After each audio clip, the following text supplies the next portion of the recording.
Hello, Canucks fans, and welcome back to another episode of the Canucks Conversation, delivered to you by the great folks at DoorDash. Ding dong. Don't worry about that stuff in the background there. Yeah. Use promo code CONVODD, capital C, capital D's, all one word, CONVODD. That will get you 25% off and free delivery on your first order with the DoorDash app. It does not get much better than that, folks. My name is Dave Quadrelli. I'm joined, as always, by the man who built the place, Chris Faber, who had a problem with the music that our technical producer, Alex Allard, was playing as the show began. Because as I'm getting ready to do the opening read, you know, my opening that I always do, you start blasting music in my headphones. Yeah, just to wake you up a little bit. You got no energy drink over there. I got mine. And let me point out in the chat early, we started 2 minutes late today.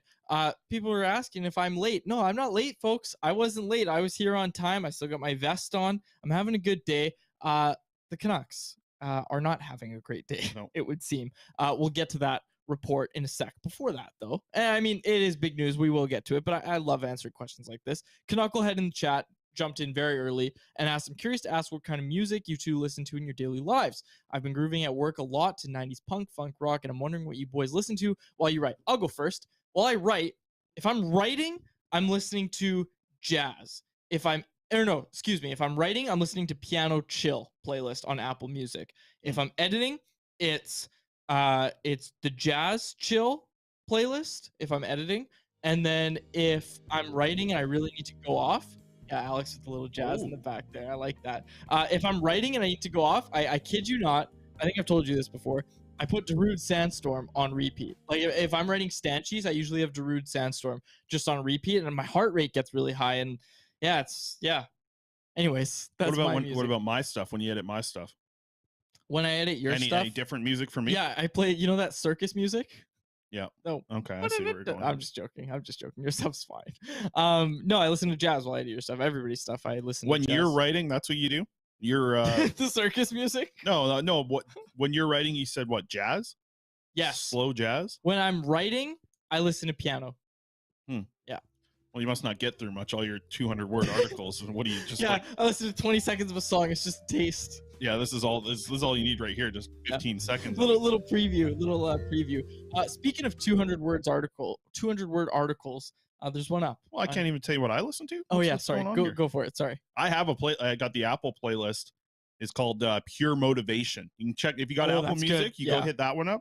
Pure Motivation, and they update it every week. I feel like, but it's a lot of the same songs. But it's a good, also a good workout playlist. That's funny that you listen to jazz. I do like the complete opposite, where I just like roll through, like I need like get pumped up to fire it up because I hate writing. But I like the fire music. Sometimes when I'm doing like a big article where I know I'm going to be here for like 3 hours because it's going to be like research, making graphs, all that stuff, putting all the stuff together. You have no idea about any of this stuff. You just 200-word articles, one tweet from me, and that's your article.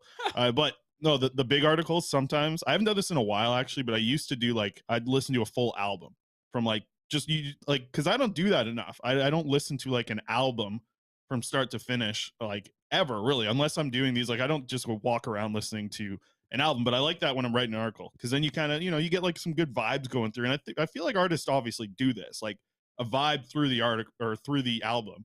I don't know. I've liked that a little bit more of in the past couple of years. I hear you. Yeah, no, it's a good move. It's a good move. And in everyday life, this, I listen to all sorts of stuff. My Spotify Wrapped, my Apple Music Wrapped or whatever it's called. It was like Britney Spears, Harry Styles, The Strokes were number one. The Beatles are in there. There's some Shania Twain in there. I'm all over the map when it comes to that. I actually don't think that you listen to Darude Sandstorm when you're editing. Why? There's no way you listen to that. No, not while I'm editing. No, I said when I'm writing the Stanchies. I know what you listen to when you edit the Stanchies. It's the alarm clock on the iPhone waking you up because you're asleep half the time for the guy submits it at 1:30 in the morning and he's like, get on it. I do. I always do get on it, but sometimes I have to wake up a little bit. So you're right. Yeah, sometimes it is the alarm. Okay, enough about us. Thanks, chat, for interacting with us.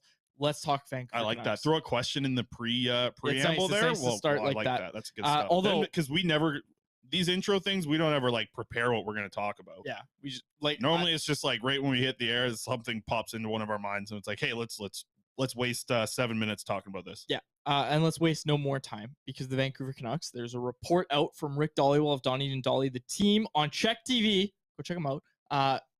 There was a report today that Bo Horvat rejected the Canucks' best offer. Now, a lot of times, Chris, I would see a report like this, and just in anything like past history, the NHL, anything, like not just this situation.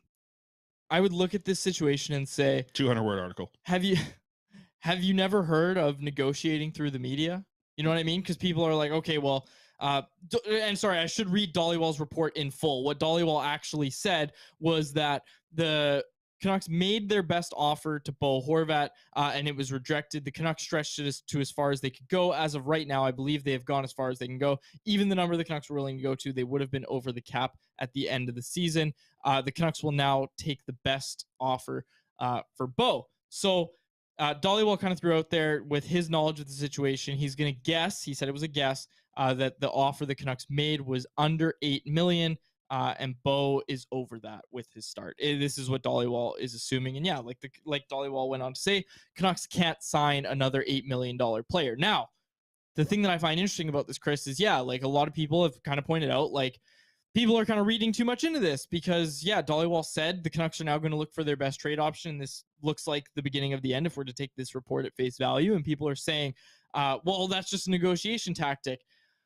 From what you hear, and just from conversations you and I have both had behind the scenes, that type of thing, this really does feel like the beginning of the end, right? Like this kind of feels like it's, I don't want to use the term nail in the coffin because I don't think Bo's going to get traded for at least another 2 months. Remember, folks, the 2023 trade deadline is on March 3rd. So you still have some time. Like, I don't think Bo's getting traded right away, even with this report coming out. I don't think that's what's gonna happen here. Like I think we're still gonna see Bo Horvat as Vancouver Canuck for a while. I don't know about that. You think it's soon?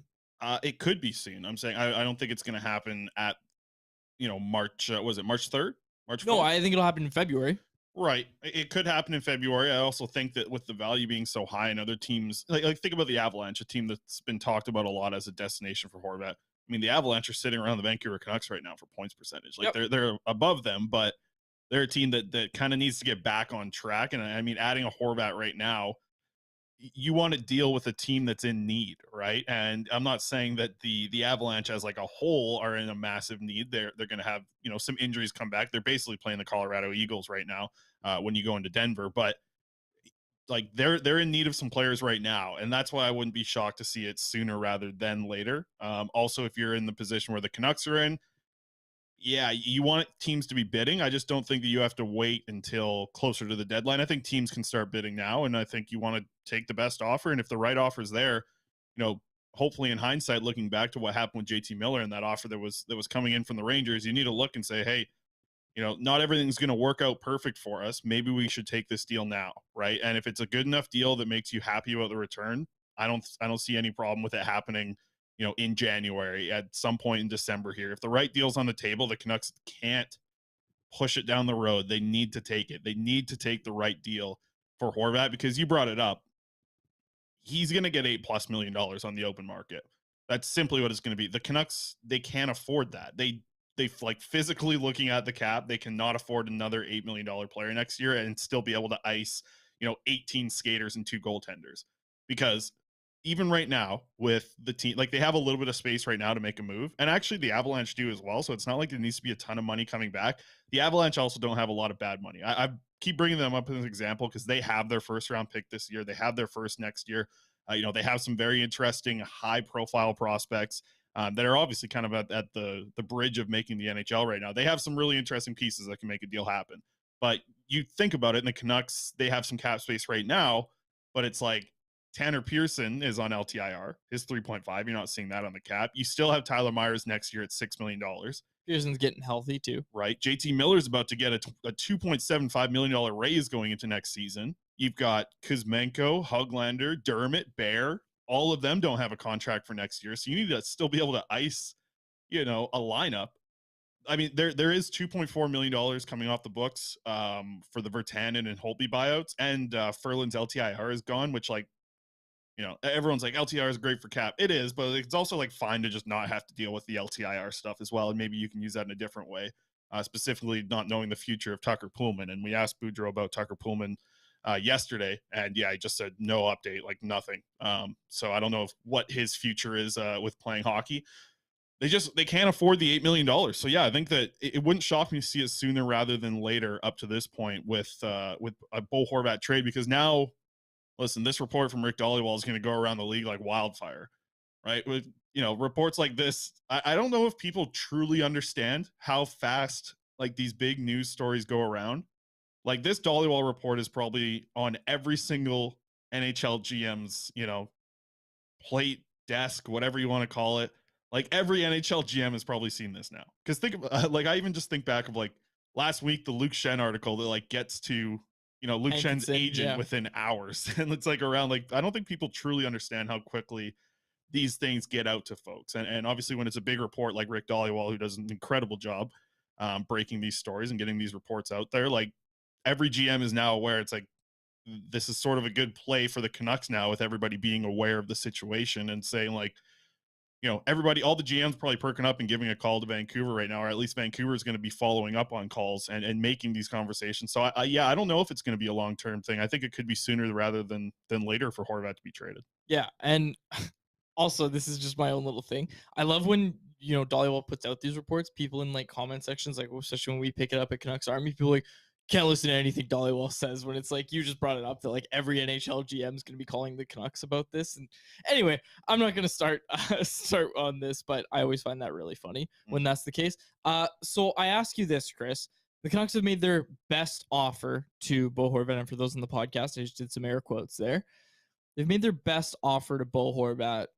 Probably can't go over $8 million, and I don't think you'd really want them to either, no. Right? Like, They already made, they made their bed with the JT Miller deal. And they shouldn't have do it again. And they shouldn't have done that with Miller. Like, that's the thing. And again, I know hindsight's 2020 and all that sort of stuff, but if you're using hindsight for Miller, right, and you're saying maybe we shouldn't have given this guy, what we gave him, learn the same thing from Bo, where you have a guy who's having a career year in terms of production. He's not going to sustain it. Like Bo Horvat, maybe he scores 50, maybe he scores 60 this year. Like maybe he scores that.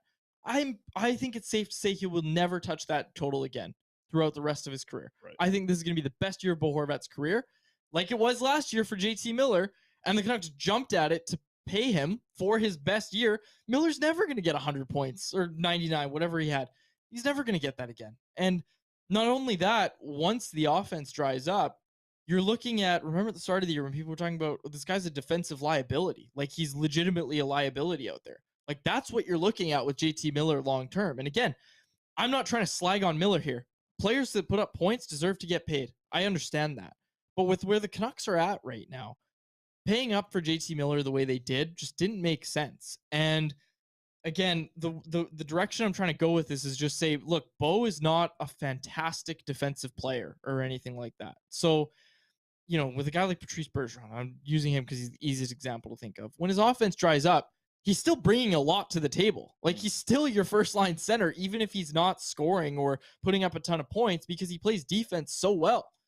Bo Horvat doesn't play defense extremely well. It's always been a sense of, trying to fit a square peg in a round hole, right? With Bo Horvat. And again, we'll talk about this another time. I throw out the take to you kind of before the show about the Canucks have always just kind of seemed to have misused and not mistreated. I don't want to say that, but he's never had consistent wingers throughout his entire Canucks career. They've always tried to use him as a defensive center, and that's partly why he's never had consistent wingers throughout his career with the Canucks. And like we're seeing what Bo Horvat is now, he's a scoring center, but he's always been had to be used as a defensive center, and he was never that. And it was just because of the Canucks roster construction that he had to be used like that. Again, square peg in a round hole. And again, right. I don't want to just ramble on here, and I know that's what I'm starting to do, so I'm going to try to wrap this up. But my point is people in the chat even are saying like, trade Miller, trade Besser, give up whatever assets you have to in order to free up the cap space to sign Bo. Do that. And Commander Vander pointed out, he said, if you're just moving out guys to give Bo more money, you're just making the team worse without actually fixing any cap issues. Like if you're moving out money in order to just give it all to Bo Horvat, like you just said, you still have to ice a team around him. And hey, Like, the Canucks couldn't ice a good team around Bo Horvat when he was making 5.5. Now he's going to make 8 for 8 years, and we're okay with that. And like, it's not just that; it's JT Miller's money going up. It's exactly the next contract for Pettersson. So you've put yourself in a situation where you've really bet on the wrong boat at this point, right? Like you bet on JT Miller. He's obviously like moved to the wing. We saw it practice on Sunday, and we'll get to the changes to the lineup in a minute here. Yeah. But you know, this is the guy. This is the player who would have been the center for you moving forward. And when Bo does end up leaving, which is kind of imminent at this point, it looks like it's just coming down the road. Now you kind of have to use JT Miller as a center. And is he a center? Is he at his best when he's a center? I don't think so. I think he's at his best when he's playing the wing.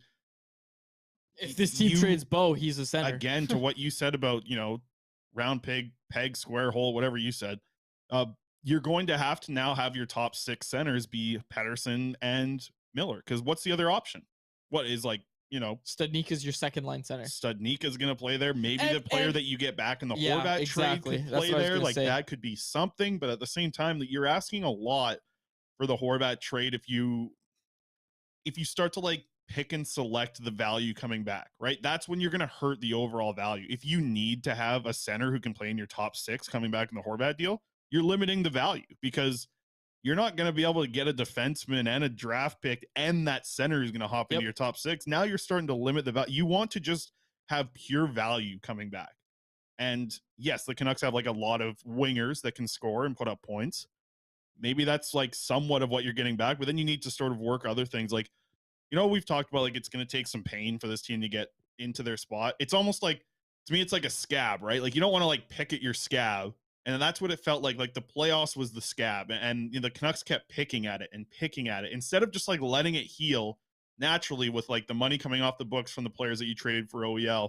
Now the JT Miller situation, they just keep picking at the scab when you should have just let this team was on course to be able to set yourself up for a retool. Now you're being forced into a retool, and you never want to be forced into something when you're an NHL team and kind of managing your cap, especially in this era where money is really everything. And look, salary cap. When Jim Rutherford and Patrick Allvin got here, they talked about that, right? They talked about how, okay, we might need to change some things up, right? And our defense isn't good enough, that type of thing. We heard that, right?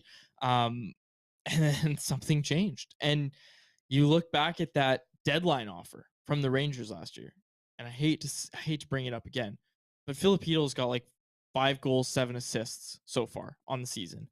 Not JT Miller numbers, but he's still only 22, 23 years old. You pick him up. You pick up Niels Lundqvist, who's doing really well in Dallas right now. You also add a first-round pick to that. It's just, and again, the Canucks looked at that and said, that's not enough, right? And reportedly, right. That's what happened. And again, you look at that situation and you say, you can't have that happen again with Bo Horvat. You can't have all these offers for Bo Horvat. And even if you don't think they're great, take the best one. You can't do it where you clear out money so that you can keep Bo and just learn the same thing that you've already learned here with JT Miller. You just can't do it. And again, this isn't an indictment on Bo Horvat. If the Canucks were really close to being a contender,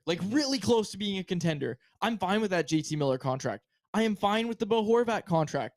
But the Canucks have no direction. They have no plan right now. And they need to set one in order to figure out who deserves this money. Because right now, you're paying for JT Miller at his best, doing what he's doing now. It's not enough to move the Canucks over the needle. You're not even paying for Bo Horvat to be on pace to be a 60-goal scorer in the league, and you still can't win games with your team in their current form. This is going to take some time. And the Canucks need to actually make moves that show that they recognize that it's going to take time. And I don't want to say I'm tired of this. Everybody is tired of this. Everybody is tired of this middle of the pack stuff. And I don't want to come out and just repeat what we've been saying for the past, I don't know how many weeks, since the start of the season when the team couldn't buy a win for the first 7 games or whatever it was. You just look at these situations and you just say, okay, it's great that they offered something to Bo under 8 million and you assume for around 7-8 years. It's great that they offered him that and he rejected that. But what if he accepted it?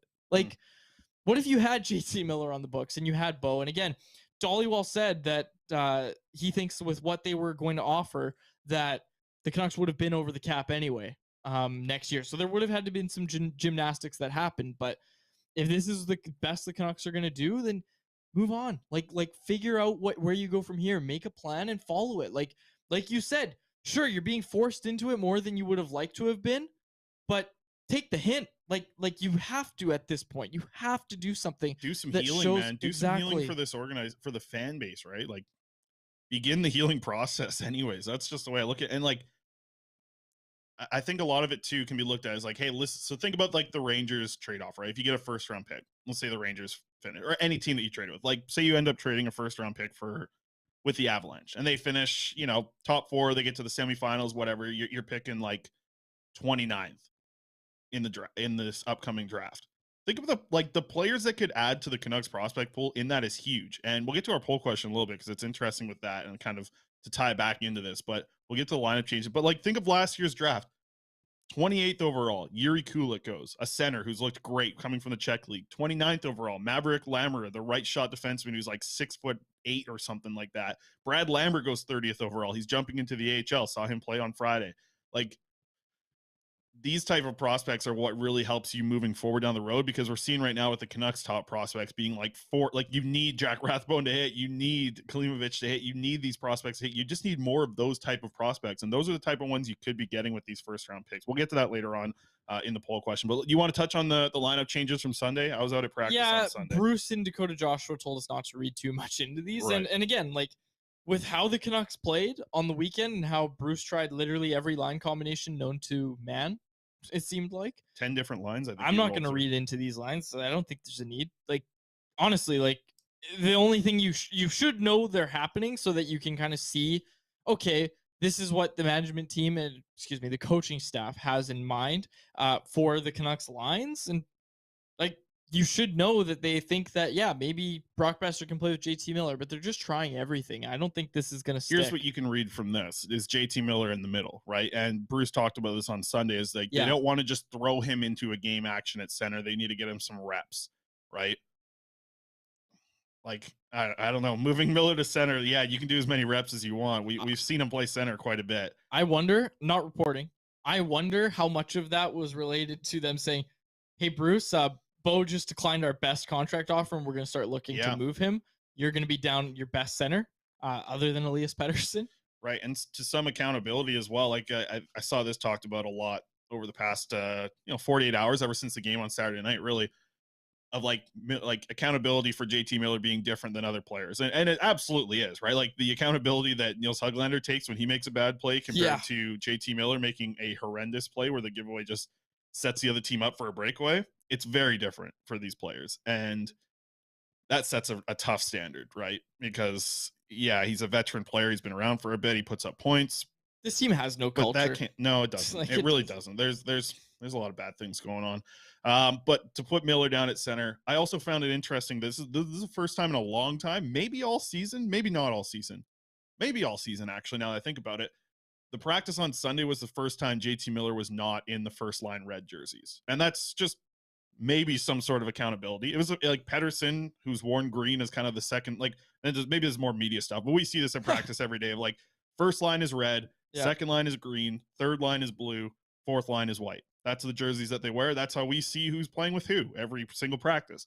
This is maybe the first time all season. I could be wrong. There might be like a couple other little instances where he hasn't been, but not on the first line anymore. It looked like he was wearing the green. And Pettersson's line was wearing the red, even though Drives was there in that. Yeah, Drives is the placeholder. Pettersson was sick. There's a day off on Monday, so someone in the chat asked if Pettersson's still sick. We don't know. There's a bad flu going around. Like everybody seems to be getting sick, and hockey players get sick sometimes too. Yeah, good spot for Joshua to get an opportunity. I mean, he's done everything you could ask for the role that he's been in. Now they're going to ask him to do more potentially if he's in this line. We'll have a lot more from tomorrow. So tomorrow will be an interesting show to kind of dive more into the lineup because I think we'll have a little bit more of an answer to what this lineup actually looks like. But I did read into a couple other things. Kyle Burrow's obviously getting an opportunity with OEL. King Kyle, he's back. In place of Ethan Bear, though. Like, yeah, we've talked about Ethan Bear as, sorry, do you have more? Well, I got the King Kyle graphic for the old YouTube folks. All right. Well, you talked to Bruce Boudreau. Pull it up, Alex. About Kyle Burrow's getting into the lineup, and he was pretty coy on it. Like, he was like, we'll see, basically, is what he said. And I straight up asked him, I said, and that's, listen, because sorry to cut you off, but like he said, like when asking about Burrows, you remember this a month ago, not even a few weeks ago, and he was like, "Listen, Kyle knows he knows his role on this team. He's the 7th defenseman. He works hard." So I asked, that's what I asked Bruce. I said, "Listen, after what happened on Saturday, with a lack of effort, is this the game to go to Burrows?" And he said, "Yeah, we'll see." Right? He's skating on that line. Should ask. It feels like this is the type of game to get Burrows in after what you just saw on Saturday. In place of Ethan Bear, though. But yeah, that Ethan Bear hasn't been a world burner. No, but he's been a top 3 defenseman on this team. Yeah. I would say it's Hughes, Shen, Ethan Bear.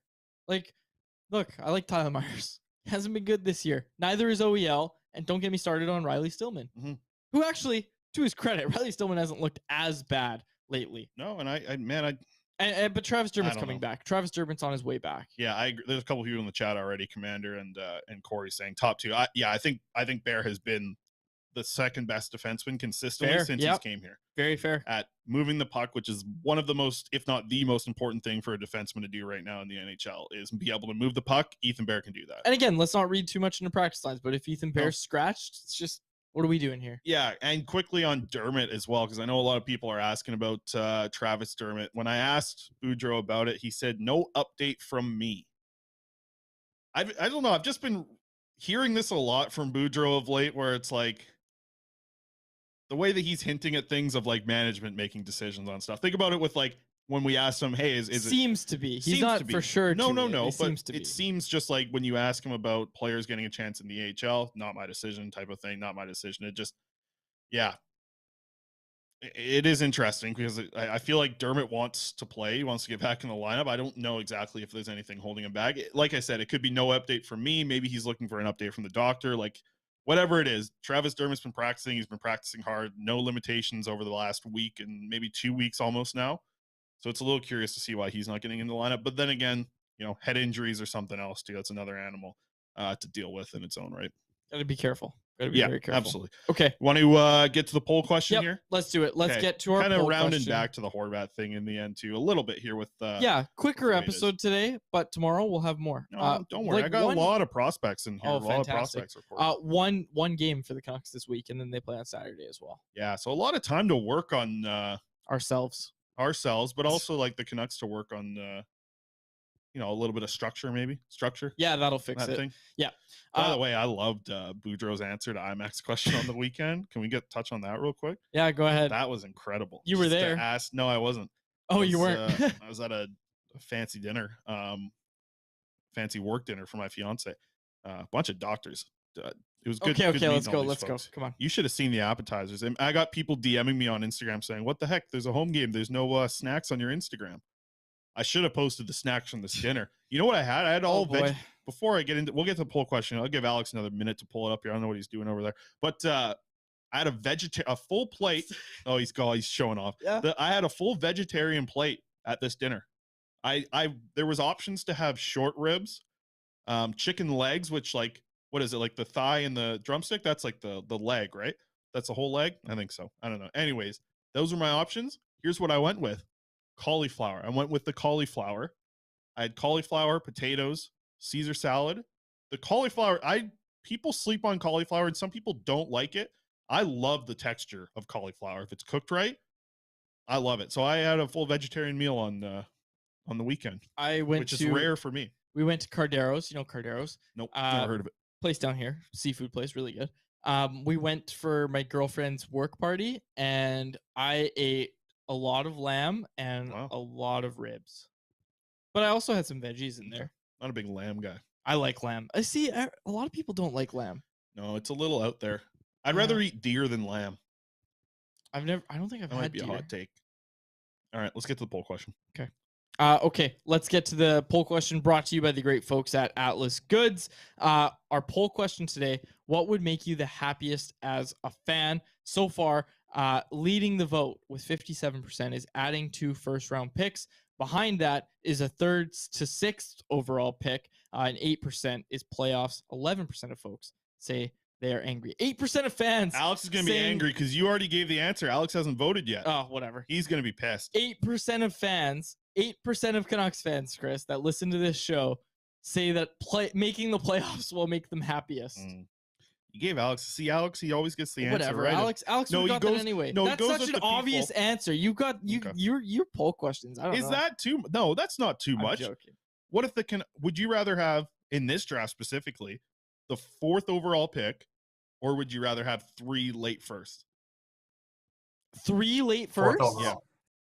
No, I disagree, Alex. In this draft, you're taking 4th overall. No, man. I disagree. Yeah, you are. No, no, you want 3 first-round picks. No. If you're the Canucks, you have absolutely nothing. Like we That should've just been the poll talked about. question. You just talked about trading Bo Horvat and Mhm. how, yeah, Jack Studnicka is your second line You center. can have it all, baby. No, if you have 3 first-round picks in this draft, hey, look, if one of those picks is in the top 5, top 10 anyway, because you're bad when you trade Bo Horvat, right? And you're adding 2 late firsts? Yeah, absolutely. Like what you're suggesting here, Chris, is trading Bo Horvat and Tell you what, any other draft maybe, but this one, you're going to get that pick anyway. so let's say you get 15, 29, and 31.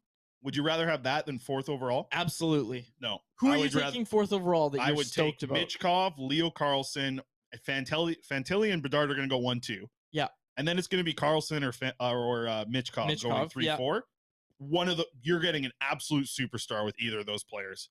This top 4 is ridiculous. Okay, but I'd rather have a top 4 than even the late part. first. And I've started to do my draft research. Okay. The later part of this first round, you are able to add difference makers right up till the second round in this draft. And forwards maybe, but you're getting like wingers again.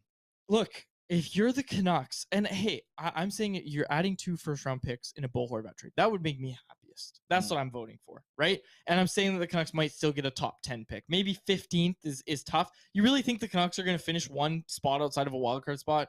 There's no chance the Canucks are finishing I mean, there. that sounds pretty Canuck to me. But after trading Bo Horvat, you think the Canucks are finishing there? Like, they can't even get the job done. No, but maybe Thatcher Demko goes on a run late, something like that. They could. Okay, Yeah, I guess you're right. I'll give you this. 13th overall, and the last 2 picks of the draft. Yeah, well, of the first round. Last 2. 30th, who you trading with 31st, that and you're getting 32nd. the last 2? The Avalanche get Bo Horvat. Yeah, anyways. And let's say maybe you get a first down the road, right? Doesn't even have to be this. Have you looked at where the Avalanche are in the standings? Yeah, but They're not finishing President's Trophy. No, but let's look at the end of the season where they're at. It's going to matter where they Sure, finish in the playoffs but- of where their draft Yeah, pick goes. so that might be like the 26th overall. No, pick. I think I'm we're right with the 4th overall. In this draft, listen, any other draft that Sure. you talk about, maybe, but not with this top 4. I think You're with probably this getting Canucks team- Michkov there because Michkov, like, he's going to fall because of the Russia factor. But 3-4 years down the road, you're loving watching a 22-year-old Michkov walk into your first line and be a superstar. In the What do you NHL. have in the meantime? Like, time to rebuild and time to get ready for it. yeah, okay. You talk about pieces coming into a team like later down the road. You got like Pettersson coming up on the end of like, moving into his next contract with the Canucks. You got Quinn Hughes near the end, and you add Michkov to the group. If you do things right, I'm taking the 4th. And everyone in the chat agrees with me. Not one person on your side here in the chat. So thank you very much for that. Well, Everyone's saying 4th. Rather take the 4th. Quads. Okay, Quads 4th is an fine, but if one of those 2 first-round picks, or 3, excuse me, one of your 3 first-round picks, if it's a top 10 pick, right? I'm fine with that. Add 2 later in the first. Like, you're adding a first-round talent. That's what this team needs. They need more of that. Like, that's the interesting thing, though, is you could have all of it. You could you could have the middle. I want you to think about for a sec how good Brock Besser was in his rookie year. Mhm. Go back to that, okay? Imagine this team adding a player like that, rookie Brock Besser, not the current Brock Besser. Rookie Brock Besser, adding that to this team when you're looking in like a year's time or 2 years' time. Okay, you're adding 2 of those potentially because, it's a winger. You're adding 2 of those to your team in 2 years' time. Or would you rather wait 4 years for Matvei Michkov? Like, man, Michkov. I know he's great. He's great. He's gonna go ahead, Alex. Alex wants in sure. on this. I know he's on my side. Just because you're not guaranteed to draft a Besser in the later first round. Like, that was a pretty good hit, and you're more likely to hit on a 5th overall than you are at 226 or whatever. You are, but 26. this team isn't getting turned around by adding a superstar to it. Like, Elias Pettersson can't carry the load by himself. Elias Pettersson and one other guy can't carry the load by themselves. And how did you get Is Elias Elias Pettersson? Pettersson here in 4 years if you go with Michkov? This is a stupid hypothetical. I No, don't even it's want to talk not. about it anymore. The people agree with me. No. The poll question people do agree with me. Adding 2 first-round picks is what would make fans happiest. Right, that's because people are seeing it could be a 3rd to 6th. I'm saying 4th. If you can get top 4 in this draft, you're laughing with the superstar. Sure. Can I add this? The Canucks are probably, if they go and they start trading away Horvat, they trade away some other pieces, Shen doesn't sign, whatever. They're going to have a real deep prospect pool, and you're not going to be good for a bunch of years. So you're going to probably accumulate a couple top 5 picks, similar to what I saw here in Ottawa. You're not going to necessarily need 3 of them all from one draft. If you can get some quality guys, like Ottawa got in that rebuild, they got Stützle, they got Tkachuk, they got Sanderson. These are all top 5s, and if they would have gone, with later first rounders, we're still waiting on those, like Ridley Gregg, we're still waiting on, right. And a lot of those guys. It just pushes that so much further down the road. And if you're talking about wasting Peterson and Quinn's prime years, you want to get this thing going as fast as you can. You get those higher top 5 pick type deal, 3 to 6, whatever. Yeah. And then next year, you're probably getting another one. And the next year, you might be getting that 10 plus or whatever, or you're flipping it for a DeBrincat like we did. Let's talk about what we're actually, and Alex, good point. But Chris, what I'm saying to you is, if you're not adding 2 first-round picks, you have traded Bo Horvat for a young center, or you've traded Bo Horvat for a roster piece to win now. No, you could have both for sure. What I'm saying is, the more this was the question is, what would make you happiest as a fan? It's not about one or the other. Yeah, I'm not which one this anymore. This is a stupid conversation. No, it's not, because Alex is a good example of this with first round picks. What's Lassie Thompson done as the 19th overall pick since 2019? Not a lot. I don't know. There's a lot of hits that you don't have out of the top 15. You're not getting a Brock Besser every time. Yeah, this is a good draft though. This is a good draft. It's a good draft for forwards and wingers. Yep. There's going to be like 4 defensemen. So add future first round picks. There's going to be like 6 defensemen going. Add future first round picks. Do exactly what Alex was just saying. Add first round picks. I'm talking don't just hope that you suck enough to get the 3rd, 6th overall pick. They're not trading for the 3rd or 6th overall pick. Mm-hmm. So you're hoping that that's what happens. And like you said, the most Canucks thing that happens is that they don't get that. They get the 15th pick. Yeah, they'll get so 14th. Add the first round picks. You've got nothing. Add the picks. Don't hope that you finish 4th so you can get Matvei Michkov or whatever you're saying. It doesn't make sense. It's a stupid conversation. We're not having it anymore. Done. Also, I forgot to mention Atlas Goods. Everyone in the chat agrees with me, so I'm happy with They that. literally don't. Go to atlasgds.com. Use promo code CC15 for 15% off your first order of pop rinds to the best fresh pork rinds straight from your microwave or air fryer. Unless you're Chris, then you wait and see if they just show up at your door instead of going out and getting them yourself. 4th overall pick. I tell you what, pork rinds are going to be there by the 4th. Pork rinds are the Connor Bedard of the snack table. Yeah, the Atlas Goods bacon is the Connor Bedard of the snack table. It's beautiful, good stuff. But if you're Chris, you just hope that it lands in your lap. You don't do anything proactive to go get them. You'd be trading for what? Celery sticks and hummus. That's what you'd be pulling off in the late first round. All right. Prospect report. Let's get to it. Before we get to Betway. Vasily Podkolzin, he's officially a prospect again because he's down in the AHL. I'm bringing him up. He's getting more time on the PK out there in Abbotsford. Can you pull up the quote here, Alex, from Podkolzin that I got from him? Went out there on Friday, had a really good talk with him for a long time. And it was interesting to hear him talk about the penalty kill because he's out there. And we talked about this with Carlton last week, and he was like, we're not just going to throw him out there the day he arrives. We wanted to work some systems. And he's getting a lot more time on the penalty kill. He said, this is what Podkolzin said. He said, I feel comfortable on the PK. I know this job, and I like this job. That's what he told us Friday after a 7-0 win over the Manitoba Moose. That was a blast to go out there and have. I got to tell a funny story about Tommy in a second. Have I told you this? No. Okay. I'll tell you that I'll finish the quote here. He said, it's a really good opportunity for me to feel this confidence coming back. I really appreciate it. I feel like I have to respond to it because not too many guys get this time on the PK or on the power play. I just appreciate the time. I'm here to work, and I'm working. Love it. Love the good stuff from Podkolzin. I was so happy when he said that. But okay, Tommy, my boy from Finland, he covers. He writes for a bunch of outlets out there in Finland. He's here at all the Canucks games. He comes out to AHL games with me. It's nice to have some company out there. You wouldn't know anything about this. But Tommy comes out. They got 4 prospects, 4 Finnish players on the AHL team for the Manitoba Moose. This is what happens. Heinola doesn't play, doesn't show up. He's like a big one. Billy Heinola. He doesn't play. Brad Lambert takes a hit to the head from Vinny Arsenault. He's got to get stitches. He can't talk after the game. The goaltender gets lit up, and then he just ends up getting like the depth defenseman on the AHL team. So like a horrible experience for my boy Tommy out there. I'll get to the Klimovich stuff too. He's been rolling of late, Danila Klimovich. He's got 6 points in his last 6 games. Just some good stuff coming from Klimovich. All right, blow it up here, Alex. We're going to show this this Klimovich here. I think this is the goal. I actually can't remember. Yeah, this is a nice goal from Klimovich. Just a goal scorer's goal, man. Goes around the defender, gets an opportunity on 2-on-1. Chase Waters, good pass to him. He's kind of rolling on that line right now. Tristan Nielsen, Chase Waters, Danila Klimovich playing together. Klimovich playing good hockey. I texted with Dan Milstein last week. He said the plan's working. He was all happy about that. But Klimovich, look, there's the Finnish goalie right there. He's about to get lit up, 7-0 game. But Klimovich, good player. This is a goal scorer's goal. You need this. He's got some confidence. He's playing well. Basically, ever since Podkolzin got there, you're just really liking what you're seeing from Danila Klimovich. I'll also bring up the assist that he had. This is pretty.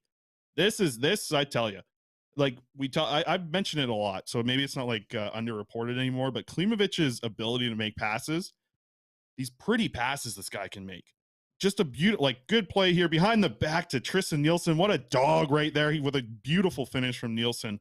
But I tell you, like Klimovich is his playmaking, his shooting, everything's been really good. But the effort level is what's creating it of late for Klimovich. That's been the best part to watch of his game so far. We'll stick in the AHL as well, Quads. I know you like this. You'll like this one. I tried to get you this video up. Your boy Archer Seelovs with the shutout. I tried recording the end because I was like, I want to get all the goalie hugs for Quads. I know you're jealous of all the guys getting the opportunity to hug Seelovs here, but there was a little bit of a dirty play at the end of this game in a 7-0 game. So the goal, look at it. If you're seeing this on YouTube, poor Seelovs, he only gets one hug the whole time because everyone else is trying to scrap at center ice with them, or not even scrap. This is more of a basketball fight. They're all just standing around at center ice trying to get into each other's faces here. Nothing's going to happen. Nobody gets any punches. But the poor result here is Archer Seelovs getting a shutout and no goalie hugs. No goalie hugs. You got Linus Karlsson laying down on the ice. He got slashed in the leg, but Seelovs doesn't even get a hug. Couple fist bumps, and that's it. What do you think about that? No love for the goalie. Wolanin give him a hug. That. Call up Christian Wolanin again. And actually keep him here. Put him in the lineup. Wolanin's not getting a shot. I thought he was going to get a shot. He's not getting a shot. No, I tell you, he looks good, though. Yeah, but he's not getting a shot. Travis Dermott's coming back. He's not coming out. No, he's not getting a shot. Christian Wolanin should have had a shot over Riley Stillman. He didn't have one. Here we are. Christian Wolanin. Okay, I'll roll through because we're going to get to Betway here. Connor Lockhart serving a 3-game suspension. He slew-footed someone last week, so he's not playing this weekend. Victor Persson had an assist on Friday. Jacob Truscott, he had an assist in a 2-1 win over their rival Michigan State. Dakota Joshua's little brother actually playing for Michigan State as well. Damon Gardner with another goal in the USHL on Friday. He's now got 2 goals in 6 games in the USHL. I mentioned the Seelovs shutout. And Alex, can you pull this one up? Got to mention the AHL Player of the Week. Quads, you saw this, I think. Askarov here. One of the goaltenders of the future of the NHL, if you ask me. Yaroslav Askarov stopped 60 of 61 win. I know you know how hard it is to play goalie in the AHL. To see this type of performance, I mean, you must just love this with Askarov, eh? Like you see this kind of success from a goaltender in the AHL, you must think, wow. Everybody look at the future here. Everybody has this idea that I loathe Askarov because he was touted by all these drafting outlets. He's NHL ready. He draft him 11th overall. He's fine. He's going to be NHL ready. And I said, wait a second. He has no structure in his game yet. He's got no technique. He's propped up by a really good defense in Ska. And, he's diving all over the ice, making these highlight reel saves that everybody loves. He has no structure in his game. He gets lit up at the World Juniors 3 years in a row. And he was like, oh, no one saw this coming. And I did was say, no, I literally said this would happen. And it happened 3 years in a row. Here's my thought on this. My thought is he's got great raw talent. He's got really good abilities, but he needs to fine tune his game a lot. And hey, the Nashville GM even came out and said, he's like, I hope everybody learns to pump the brakes a bit on Askarov because he needs a lot of work. Or maybe it was the goalie coach that said that. But someone like a national reporter's like, how far away is he from being in the NHL? And they're like, he needs a lot of work. 2 weeks right now, the way he's playing. And he does need a lot of work. And hopefully he gets it. I think he has a chance. He's got really good raw talent, but he's not some, this second coming of Carey Price where you can just put him in your lineup right away. Yeah, he's more of a Jose Theodore MVP type, if you ask me. Wrap it up. It's funny because I hate right-handed goalies, but I like him because I know you hate him. I don't hate him. You think he's going nowhere. Anyway, wrap it up. You think he's going to have a few more AHL Player of the Weeks over his career. But I tell you why he didn't do good with Russia. It's because everyone on Russia was left-handed. Okay. And he's right-handed. What's he supposed to? They can't defend that side. We're overtime here. Wrap it up. All right, Betway. Pull it up, Alex, here. We got the bet. We got no Canucks game tonight, so we got Montreal and Calgary to rock with. Either or, these are my bets. My Betway bets, Betway. These are my bets on Betway. The either ors right now. Those are my favorite on Betway. Cole Caulfield or Tyler Toffoli, Betway, to score 1 goal in this game, Betway. $10 going to get you $15.50 on the return over there on Betway.com or Betway.ca. Betway. I don't know. Google it.